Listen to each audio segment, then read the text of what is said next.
ग्रामविकास मंत्री जयकुमार गोरे यांच्याकडे खंडणी मागितल्याप्रकरणी एका महिलेसह शिंदेंच्या शिवसेनेतील पदाधिकाऱ्याला अटक करण्यात आली आहे। दरम्यान हे सर्व प्रकरण काँग्रेसचे माजी युवा जिल्हाध्यक्ष विराज शिंदे यांनी उघडकीस आणलं। महिलेसह आणखी एकाला कशी अटक केली आहे याबाबत विराज शिंदेंशी संवाद साधलाय आमच्या प्रतिनिधींनी। पाहूयात।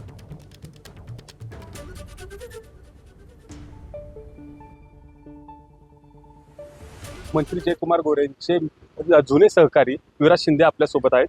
दादा, काय सांगाल, नेमकं काय प्रकरण घडलं आणि हे कसं काय उघडकीस आलं? हे वारंवार त्या महिलेकडनं आमच्या एका वकील मित्राच्या माध्यमातनं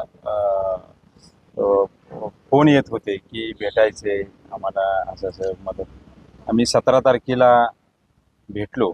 तिथं आमची जी चर्चा झाली की बाबा तुम्ही जे आरोप केले त्या बाबतीत तुम्हाला नाही म्हटले ते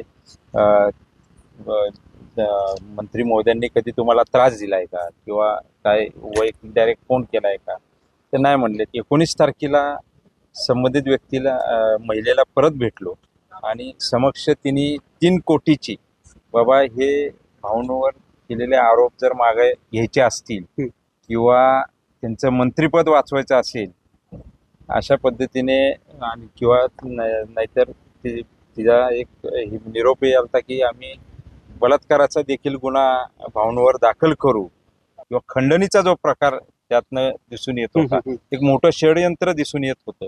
हे कुठंतरी ह्याला आळा बसवण्यासाठी आम्ही भाऊंनी त्यांच्या 15-20 मित्रांकडनं पैसे जमा चालू केली की आम्हाला ते 2-3 दिवस लागले ते सगळे पैसे जमा करायला। आणि आज 21 तारखेला सकाळी ते आम्हाला परत पैसे घेण्यासाठी आमच्याकडे आम्हाला भेटायला आले।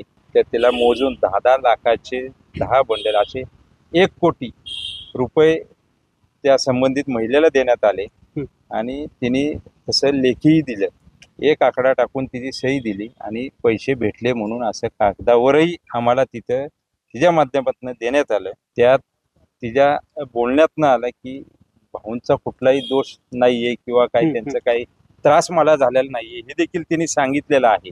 म्हणजे तिचे जे केलेले खोटे आरोप होते आणि हे जे ब्लॅकमेलिंग आणि खंडणीचा प्रकार होता ह्याला चाप बसवण्यासाठीच आम्ही केलेला हा सगळा प्रयोग आणि तिला पकडून दिलं। कोणत्याही नेत्यावर होऊ नये यासाठीचा प्रयत्न करण्यासाठी ह्या मित्रानं त्यांचा जे जयकुमार गोरे आहेत त्यांच्यावर महिलेनं आरोप केलेला त्या महिलेला अटक करण्यात मदत केली असल्याचं देखील त्यांनी सांगितलं। कॅमेरामन ओमकार सह वैभव गोडके, एबीपी माझा, सातारा। एबीपी माझा, उघडा डोळे बघा नीट।